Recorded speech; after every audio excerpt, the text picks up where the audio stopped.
All right, everybody, welcome to another SuperSpeed Golf webinar. Today, we're going to be talking about some of the most common questions that we get from you about how to use our systems the best way and really just, how to get the most out of the speed training you're going to do with SuperSpeed Golf.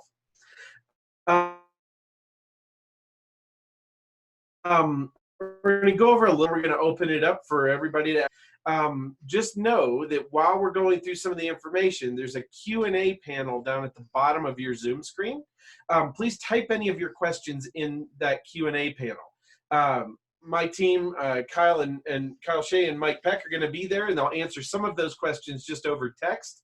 And then the ones that we want to ask the whole group, we'll talk about those at the end.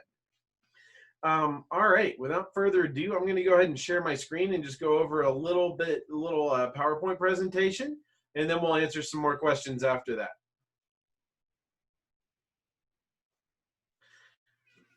All right.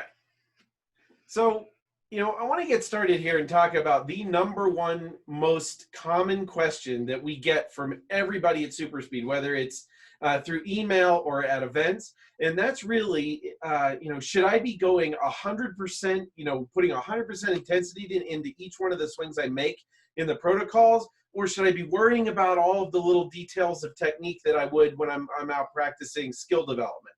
And the answer to that question is 100% you should be giving it your max on every single swing that you take during these training protocols. One of the main things that we're trying to do with overspeed training is show your brain that your body is capable of moving faster than you normally do. And that's a major key to this training, is that you actually do move faster. So what we're really trying to get at there is trying to get you to break through different types of athletic barriers that your brain might have put in place, so that you can really max out the efficiency of your golf swing. Good example of that would be a good friend of ours, Jason Zubek. Now, I mean, obviously, multiple-time world long drive champion. This is a guy that obviously is doing things at maximum speed almost 100% of the time.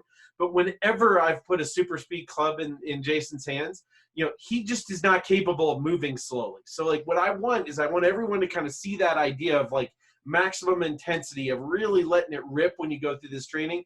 I think that is one of the number one best ways to get the most out of your training with SuperSpeed. Now, we have 5 levels of protocols, and I think we do get a lot of questions, I would say, about how to progress through these training protocols, where to start, all of those type of topics.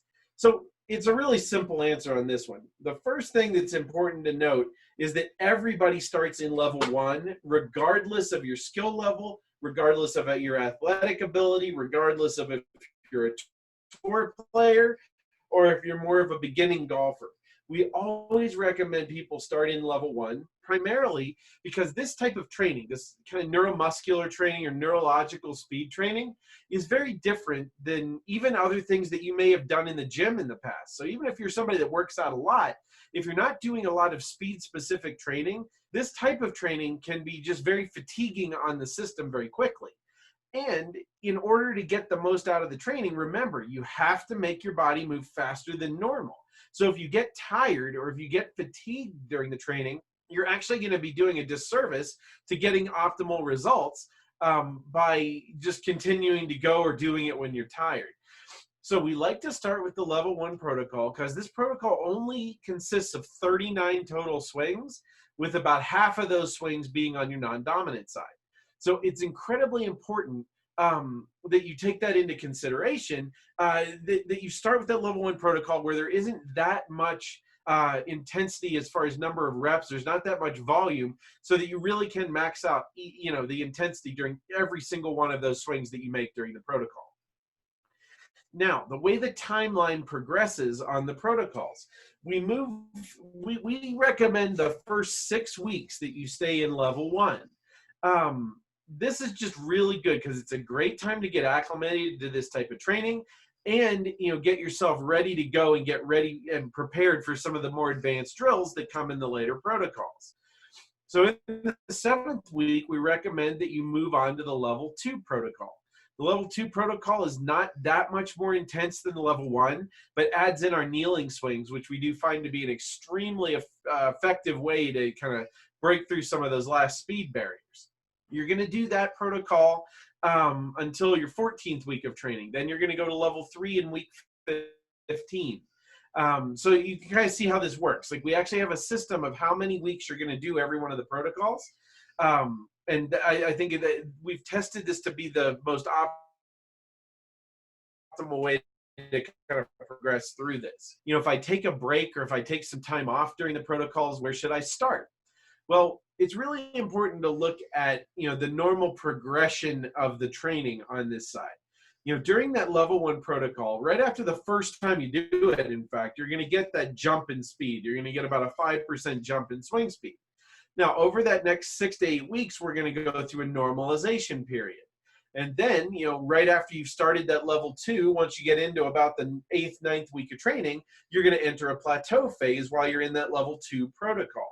Now, if you get yourself into that first plateau phase, so if you do the training for at least 2 months, let's say, 4 or 8 weeks, if you do it for at least 8 weeks, then what we can see is that you could reduce the frequency of the training. And if you took some time off of the training, we recommend that you pretty much pick up right where you left off back in that level 2 protocol in that plateau phase. If you only do the training for, let's say, 2 or 3 weeks, and you don't get into that first plateau phase, you don't get into that level 2 protocol, and you take a break, what we would then recommend is that you start over at the beginning. So I think that's a really big key, is it depends on where you are in the process. And it depends on if you've gotten to one of those more stable plateaus where you've created permanency in those speed gains, where you want to start and kick up. I also want to just touch on real quick, and not in too much detail, but our advanced speed development protocols. So those are those 3 in the middle there that you see, week 20 ASD. We have 3 protocols there that are specifically designed to work on what we would consider the 3 major areas of speed production mechanically in the golf swing. When we talk about that, it's our speed pyramid model: ground reaction force, rotational sequencing and kinematics, and lag and wrist mechanics.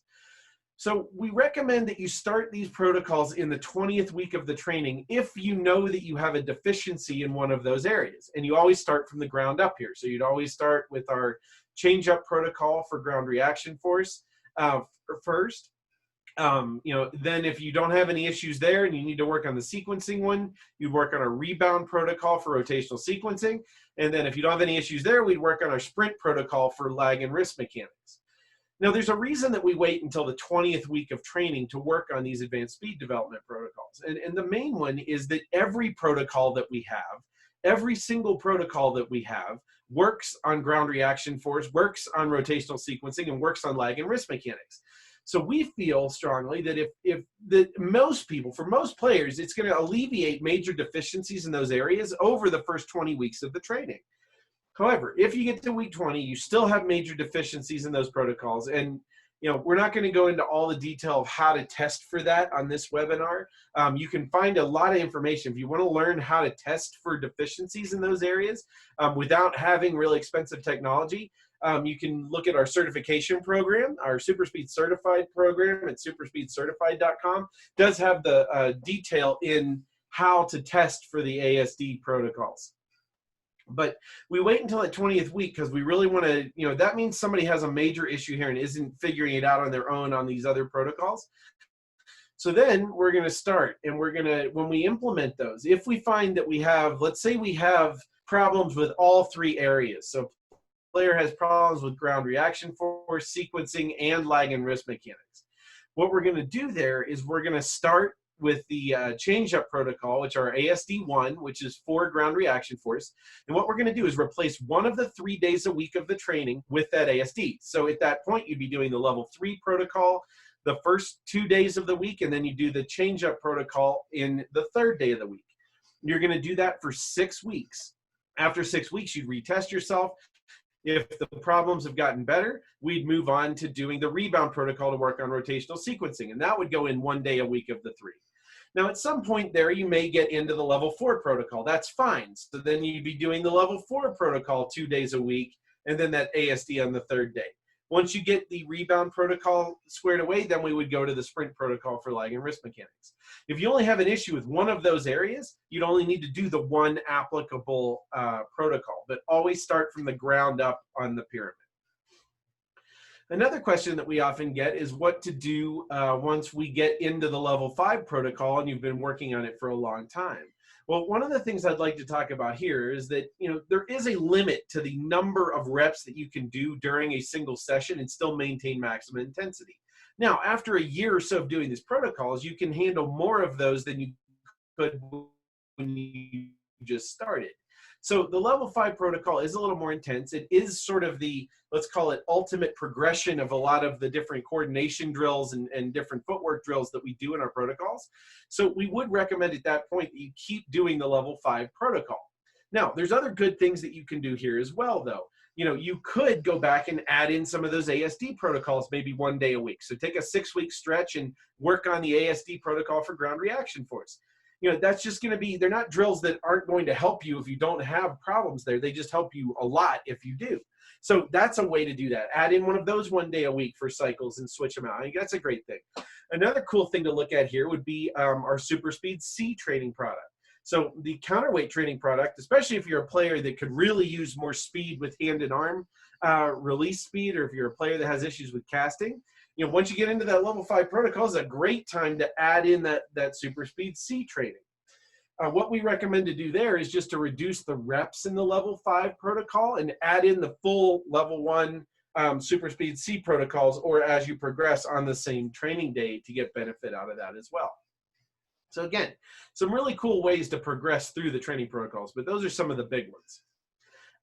This is our level 1 protocol, and I want to look at this specifically because we do get questions every now and then about how many reps we're supposed to do when we start these protocols. So each one of our protocol sheets that you can find like this on our website, you're going to notice that it's going to say which positions you're going to be swinging in and how many reps on each side that you do in those positions. So to walk through this, our level 1 protocol starts in normal golf swings. So this is just going to be what you normally do in the course, just as aggressively as possible. You'd start with the light club, 3 on the dominant side, then 3 on the non-dominant side. Then you move to the medium club, then the heavy club. You then go back to the light club and we do the step change of direction swing. So that drill, same thing, 3 dominant, 3 non-dominant, light, medium, heavy. And we always finish our protocols with 3 swings on the dominant side with the lightest club, just to reinforce that maximum speed output.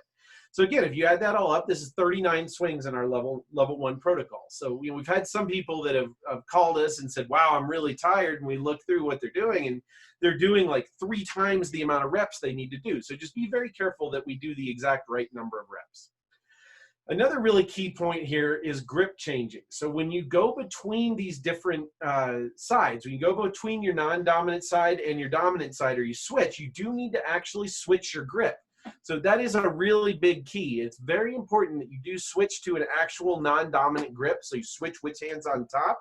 Obviously, some people like to hold the clubs more like a baseball grip than a normal golf grip on their non-dominant side.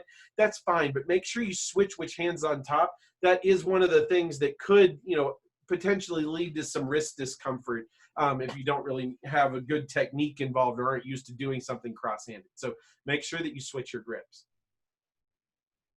Here's just a little breakdown close-up of the footwork and the step change of direction swing. So we'll watch this video just a couple times, but if you watch how this goes, the club swings forward, then back.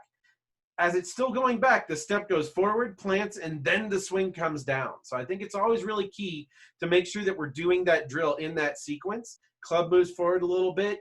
As the club's coming back, we step forward, plant, and go. And if there was audio in this, I'd want you to really hear that foot stomp happen. Here's another drill. This is our double step drill. So this is as we get more into our level 3 and beyond protocols.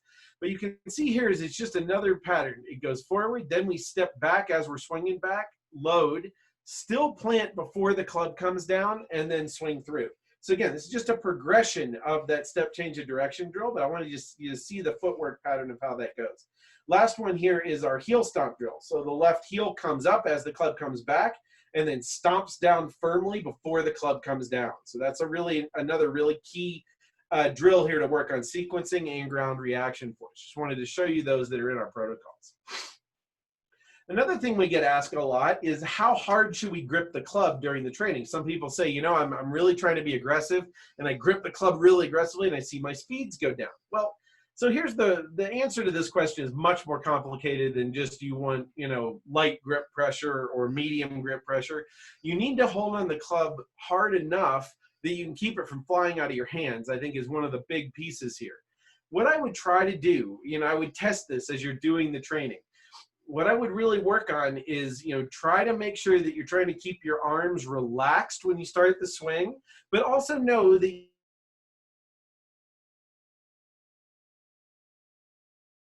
you do need a significant amount of pressure to really maximize for that rotational speed through the hands and arms in the wrist. The big thing here is we don't want the muscles to tense up that they're going to lose range of motion. So don't feel like you have to grip it as loosely as possible in order to max out your speed. It's really just not true. In fact, most people are, especially most tour players, are usually at about 50 to 60% of their maximum amount of grip pressure during their swing.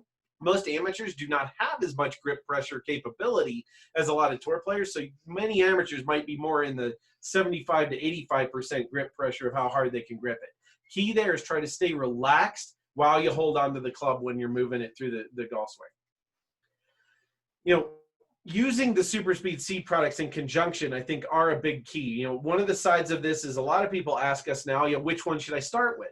You know, I think, you know, we have a lot of research in the works of trying to figure that question out. You know, we would still theorize that we'd recommend you start with the normal overspeed equipment first, even though we have seen a lot of players that have only ever used the SuperSpeed C training club and have gotten extremely good results out of working with that. So I think either one that you start with is fine. If you're going to start with both together, we recommend doing the overspeed training system 2 days a week and doing the SuperSpeed C 1 day a week. Remember I said before, if you've already been doing the overspeed training for a long time and you're in that level 4 or 5 protocol, just reduce the reps by about half in the 4 and 5 protocol and add the SuperSpeed C in on the same day. Another thing that we've gotten a lot of questions about recently is the new PRGR radar system that we've been promoting on our website. This is a great little radar device that can give you real-time feedback on how fast you're swinging the golf club when you're hitting a ball or without hitting a ball. So it's great to use during our training because we can see each one of those swings, and you can use that as a learning tool to see what feels make the swing go faster, what feels make it go slower. So I think it's a great way to test out all of the different aspects of what you're doing athletically, because it can truly show you what's working and what's not. The other great thing about the PRGR, though, is it also will tell you your swing speed and ball speed when you're hitting a ball. So that's fantastic to see the actual real-time transfer of these speed gains actually affecting how much ball speed you're getting and effectively how far you can hit the ball. So check these out. I think they're a great little device. We've had nothing but great things going with the PRGR launch monitors. Okay, guys, that's all the big questions that I wanted to cover up front. And then we'll definitely, I'm going to stop my screen share here and let's go over some other questions from anybody out there. And I'll have Kyle and Mike just feed some out to me here. Mike, can you talk more in depth about the kneeling swings, the purpose of those, and then the alteration we have, if someone can't? Yeah, so the kneeling swings are actually something that I would say don't do exactly what most people think they do. So the idea of the kneeling swings is actually to destabilize the lower body, to force the sequence of the golf swing to still start with the pelvis and the rotational speed in the lower body without having 2 points of contact on the ground and all of those normal ground forces assisting with the rotation of the pelvis. So we're actually trying to work on motor control of sequencing in this to really provide support under the upper body segments to train and make it harder to create that lower body rotational speed that supports those upper segments in the kneeling swings. It's important when you're doing those, in order to achieve that you do a pretty narrow kneeling position. So you don't want to have your knees too wide. You want to have your knees fairly narrow in order to achieve that result. If you can't kneel. So there are a lot of senior players that have had knee issues that don't want to be in a kneeling position or that causes pain. What we find is the best thing to do there is actually the same protocol we use in our SuperSpeed C trainer, which is the feet together swings or the narrow stance swings. That's another way to significantly destabilize the ground forces coming into your body, to really promote that destabilization of the lower body during that training. And to further that, Mike, someone asked about it feeling like it flattens their swing plane when they go back to hit a ball. Could you comment on that? And then if they feel that, would you recommend doing the altered protocol version? Yeah, I would still recommend doing the kneeling swings if you could. What you're looking at when you do the kneeling swings, though, is that you're not going to have nearly as much pelvis bend as you would in your normal golf swing. So from the hips, if you look at your hips and you're bending forward, when you're doing a kneeling position, you're not going to have nearly as much hip bend. So your swing is going to look flatter, but relative to your torso, it should actually be pretty similar to what it is in your normal golf swing. When you stand up and you have more of that forward pelvis bend, that's what's going to really create the more, let's say, the steeper arc or the steeper angle of the swing plane when you're standing. So what I'd recommend there, again, decrease the pelvis bend that you have when you're in that kneeling position and maintain a similar swing plane relative to the way your torso is rotating. Okay, great. Can you talk about how to use SuperSpeed before a round if they were going to use it, and the dynamic warm-up protocol as well? Yes, absolutely. So we have a great dynamic warm-up on the website. Please use that. Definitely use it before you're going to go out and do a SuperSpeed training session, but it's also a great warm-up to do before your round. Now, the question of what to do from an overspeed training standpoint before a round is much more complicated. And it really depends, again, on where you fall within that training cycle. So if you're in that first 8 weeks where we're seeing things change before and after a session, you're in one of those normalization periods, then that's not really time I'd recommend going out and doing an overspeed training protocol before a round. Because honestly, we want to know exactly how far we're going to hit a ball when we get on the first tee. We're not really looking for 10 more yards off our 7-iron into the first green and hitting it OB over the green. So what we're really looking for there would be during the normalization phase. I would not do the overspeed train, just do the dynamic warm-up. Now, once you get into one of those stable plateau phases, the story can change a little bit. Then, and a lot of our tour players do this, is you will see them using the overspeed training products before a round. But again, they've been doing it for a long time. They're in one of those stable plateau phases in the training. They're not at a point where there's going to be big before and after jumps that they're going to see right before and after. So what they're doing is they're really priming their neurological system to just get all the motor units firing and get in a very consistent state right before that round. And since they do that every single time before a round, it helps them get to that very consistent pre-round state. Great. Thanks, Mike. Can you go ahead and talk about if someone feels their timing or their sequence or tempo gets off after the training on the course, and maybe what to work on with that, or drills as to bring that back into balance? Yeah, absolutely. So obviously your body's going to be rotating a little bit faster after you do this training, and that's a positive thing from a swing speed standpoint. Now, what I would say is that it's possible that before you did that training, the tempo or the rhythm of your golf swing and maybe not as athletically efficient as it could have possibly been. After the training, the body's moving a little faster. We do find that if players have a high level of skill as far as face contact, face control, all of those things before doing the training, they're going to be able to sync that back up after the training very quickly. If it was a player that had a lower level of skill with face control and centerness of contact before the training, they're still going to have those problems afterwards. So great drills that you can do to work on that. And I would always recommend doing these kind of drills before and after speed training or after speed training. But I would also recommend doing these drills if you're not doing a speed training regimen at all either. They're just great drills. Would be different kinds of ball flight control drills and face contact drills. So from a ball flight standpoint, those would be drills like whether you're using a driver, an iron, let's say maybe hitting 2 balls that you try to get to hook and hitting 2 balls that you try to get to fade and then maybe one or two that you try to line up and hit a little straighter. And doing those kind of spectrum drills that we call it are really the best way to really learn face control and learn what it feels like to move that in different places. You know, the old common strategy or adage of just try to hit there and bang hundreds of 7-irons straight all the time is really a very inefficient way to learn how to control the face of the golf club. So try those spectrum drills the next time you get out of the golf course. Those will help a lot. As far as centeredness of contact, I pick up some of our strike spray product and actually take a driver head. We have this drill, I believe, on the Strike Spray website where you draw quadrants on it. So you take a T, spray it on the face, draw a quadrant, and then actually try with irons, driver, whatever, try to hit a high toe, try to hit a low heel, try to hit a low toe, try to hit a high heel, and then try to hit one in the center. And practicing, again, that spectrum of what it feels like to hit those different areas of the face is the fastest way to develop better skill in centering it up every time when you're out on the course. Great. Next, Mike, talk about the non-dominant swings. Many comments that they feel kind of awkward for people, and making sure that they don't hurt themselves when starting them. And then what's the impact of these on the dominant side, and also what would happen if someone skips those?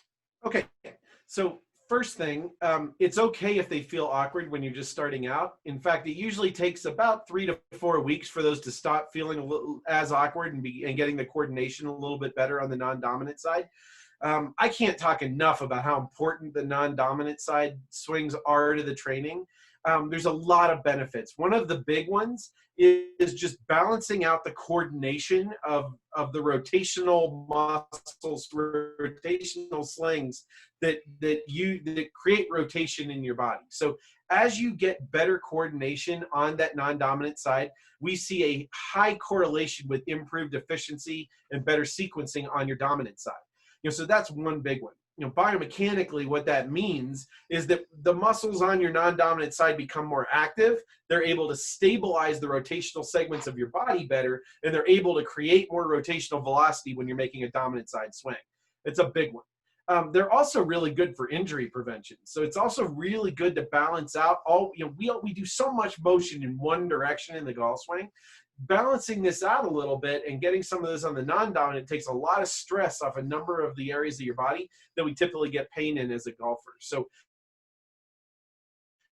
I think that's a really, if you skip them, you will get some benefit out of just the pure overspeed training on that side, but you're definitely going to be diminishing the overall results. You're definitely going to be losing some, potential gains in biomechanical efficiency in the sequencing of your swing, and you're not going to get any of those benefits of injury prevention. Okay, great. We had a couple of comments here on users that haven't seen a lot of gain yet, a couple over 3 months, and wondering maybe what the troubleshooting might be there for those that aren't seeing much of a gain yet. The number one concern is what I started that talk with, is that people just tend to not be aggressive enough when they do the training. I can tell you that when we coach people through this training, we literally are standing behind them, screaming at them to swing as aggressively as possible. I don't care if they lose their balance. I don't care if the swing looks a little bit weird compared to what they normally do. What I want is for that person to discover and go through the process of discovery to find all of the extra things they can do to increase their swing speed. And then after we found that there's ways to get that speed, then we can start to hone it in and control it in their normal golf game. So that's the number one reason. And I think that covers probably 99% of the cases that we've seen where people don't get gains right away, is they're trying to be too technical with the way they swing the club. They're trying to be too controlled and make it too normal like what they do on the golf course. So I really do recommend being as aggressive as possible when you do that training. That'll probably solve that problem. And can you also talk about the benefits of using the radar as a feedback tool with the SuperSpeed training clubs to help them? Yeah, I mentioned that during the presentation, but that's a big key point that Kyle brings up there. Like when you have the radars there and you're able to see, on every swing what the on every swing you're able to see what that feedback speed number was. That's really the essential piece there of allowing for that discovery learning of making it go fast. So, and look at it this way, let's say you get on a swing and you tense up a lot and you try to swing really hard and the speed goes down 3 miles an hour. What you just learned is that what that felt like, doesn't work. What that felt like makes the speed go down. And then the next one where maybe you use the ground a little better or the sequence is a little better, whether you knew or you were trying to do that or not doesn't make a difference. You see the speed go up, all of a sudden now you remember what that felt like, and now you know that that feel makes your speed go up. So that process of discovery learning is a huge key point to getting maximum results with SuperSpeed Golf. So we do highly recommend those radars. Great. We've had some questions regarding how to implement a fitness routine within the SuperSpeed training. We answered them, but if you could give a bit of an overview as to how you see the synergistic effects of fitness and how they would periodize that within the SuperSpeed training. Yeah, absolutely. So, I mean, we completely recommend that you have some type of underlying fitness program. I think working on mobility, stability, functional movement, all of those things are incredibly important and just great for you as a human being, you know, aside from golf. You know, what we really do with our overspeed training products is we tend to try to pull out, you know, speed that your body is capable of producing already. So if you can make your body capable of producing more speed, that's just a double benefit. And that's really what we see from doing training in the gym is we're going to be increasing the capability of what we're able to do. So the way I would really implement that is, you know, number one, I wouldn't do the overspeed training after those workouts. I'd probably do it before those workouts toward the beginning or on a different day, just because after you're in the gym and you're tired, that's not going to be an optimal time to go through a speed training session. All right. Keep them coming, guys, if you have any more questions. I think we've got through most of them so far. Good. We covered a lot. Jeff, I'll answer your question here. There is a light green neon fitness band that can help people. Send us an email and I'll give you the name of that we've used. It also attaches to a cable column. info@superspeedgolf.com. Let's see what else we got. Any specific gym exercises, Mike, to pair with the speed training? Yeah, I mean, that's such a difficult question because every human being is different. Everyone's going to have different things that are optimal. I mean, I would point you guys to probably the best resource in the world for looking at fitness exercises, and that's the Titleist Performance Institute's website. So www.mytpi.com. If you go to exercises and drills, there's thousands of different exercises that you can sort by different body part, different issues. You can sort by everything, and you can see probably the best library of functional exercises for golf in the world there. Okay, great. Regarding the periodization, can you just talk about again what we stress in terms of how many days a week and why we stress that for those who might not do it that many times or overdo it and what the effects could be? Yeah, we actually find people, it's more common, and from what you guys see, people actually want to overdo the training than underdo the training. You know, again, overspeed training is about intensity on every rep during every session you do. So we've actually found that if you do the training too much, you don't maintain maximum intensity. So we recommend 3 days a week with a full day off in between to optimize that process for players. More is not better in this. It's just when you do go through that training, make sure it's fully intense and maxed out the entire time. Like I said, you will not get more gains by doing it every day. We get that question a lot, I would say, don't you think? Yes, we've never so far seen anyone. Oftentimes, actually, you'll get slower, and they'll ask us, "Why am I not seeing results?" And a lot of times, they're trying twice a day or every day, and it's going down actually instead of up. Once a day, maximum intensity. All right. A question came in about what do you recommend when someone is doing super speed on the day of playing an actual round, and then maybe talk about the difference between a tournament round or just a regular round as well.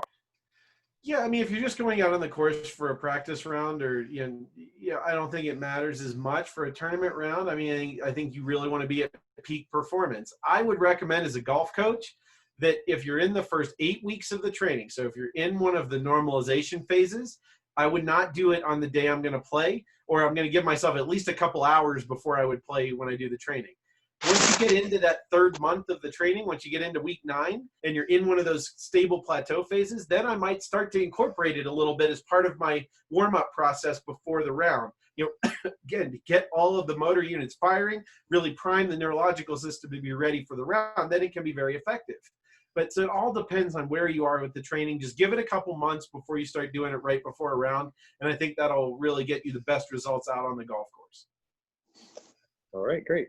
We've had some questions also about the junior specific training as to when to start and then how to best fit your junior into one of our sets. Yep. So, I mean, first of all, I would start the junior training as soon as possible because the younger you can get kids started with doing anything speed and power, the better. Our system starts around age 5. The Pee Wee set, it's a 30-inch set. So I wouldn't really want them before that using our specific clubs. But I mean, I can tell you I've got my 2.5-year-old throwing and jumping and running and trying to move as fast as she can even now. So like younger is better to work on speed. When you start at age 5 with the Pee Wee sets, the protocols are very different. And if you look at those on our website, it's a lot more than just swinging the clubs in different positions. It's, jumping high, running fast, sprinting, all kinds of different things, and then swinging the clubs as fast as they can as well.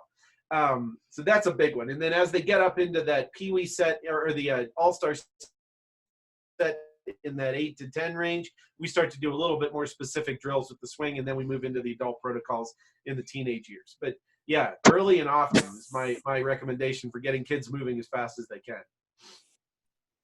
Great. And I will type in the chat box for everyone a webinar we did with Dr. Greg Rose, founder of TPI. That was a really good one for anyone. Yeah, there's a ton of information on that about junior golf development and all the importance there. Check it out.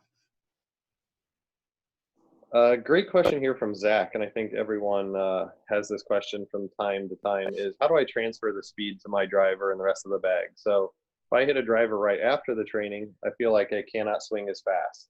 Did this also come from a poorly matched shaft or just can't load it as aggressively? So Mike, could you talk about transferring it and also maybe the effects of possible for sure that it could be something with the club that you're using. I will say this, on average, we see effective club speed jump. So like hitting a ball before to hitting a ball right after, the average that we see is 5%. So if you're not seeing that 5%, there's a couple factors. You could be too fatigued. So you may need to reduce the reps a little bit. You may be trying to do too much.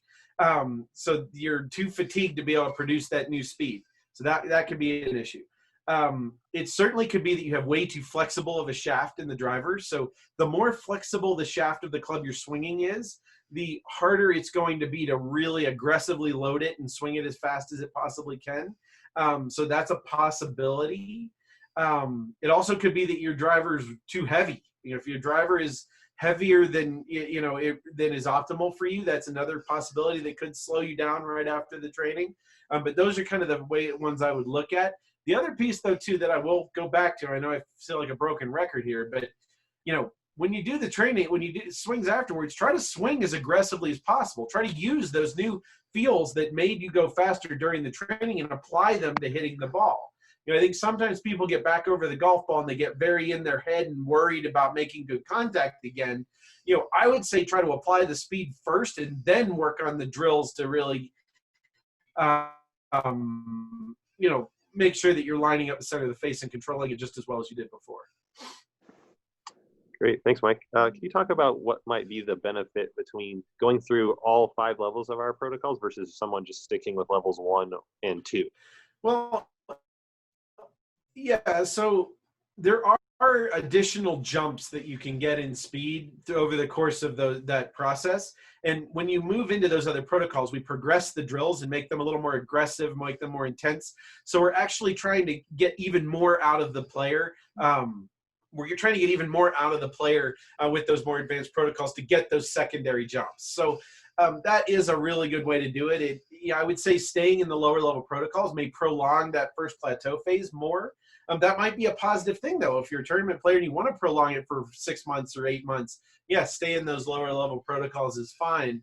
There wouldn't really be any negatives. You're just going to have a decrease in how fast you're going to get those secondary jumps through the training. But if you're one of those out there, and like a lot of people who, they just want as much jump as they can get and as big of an increase as they can get, then follow the protocols as we have them on the website. Right. Someone asked an interesting question about recommendations if they're not playing just a tournament round, using the green stick during a pre-shot routine. Yeah, we haven't tested it, so I don't have any proof on any of these type of comments. But as a coach, theoretically, if it was something where, especially if you were a player who had trouble transferring the new speed they were gaining onto the golf course, I would say that it could be a possibility to, take the green club and make a couple really aggressive swings with that, just to remind or trigger your body to do that new thing, to, use those new feels to get that maximum speed. I could certainly see that as being something that could have a positive impact on transferring the new club speed to the course. I would say that, disclaimer there though, that if you're in that first, couple months of the training and you do that, and you're not used to controlling that new speed, that it could have somewhat of a detrimental effect on every, right after that next swing, possibility you may not be as controlled as you were before because you're trying to do a lot of new stuff there. All right. Next question is about when you start to see some junior players swinging them fast, but maybe swinging more over the top during the training, should that be of a concern to them, to the coach, while watching the players? Again, it depends on how old the juniors are. If they're under about the age of 8 or 9, I want them moving as fast as they can, and I really don't care how they're doing it, because really at that point we're not trying to hone swing technique. We're trying to build athletic potential. Building the athlete first when we're talking about kids is so important, because if you build the swing first, then when they get into their teenage years and they don't have any speed and power, everybody laps them out on the golf course. So building speed first, I think, is really important. If we're talking about 8 to 10-year-olds, I might give them a drill or something that is going to help work on the swing plane thing without really talking about swing plane with them. But, maybe, putting some type of external cue down that they're swinging toward that, well, make it move as fast as you can, but make it in this process might help them a little bit without developing a bad habit in their swing. If it's adults, same kind of thing. I would say try to make them move it as fast as they possibly could, but then maybe do some type of thing to, if it became really extreme, to put another cue in there to make sure they're not completely changing up the plane of their golf swing.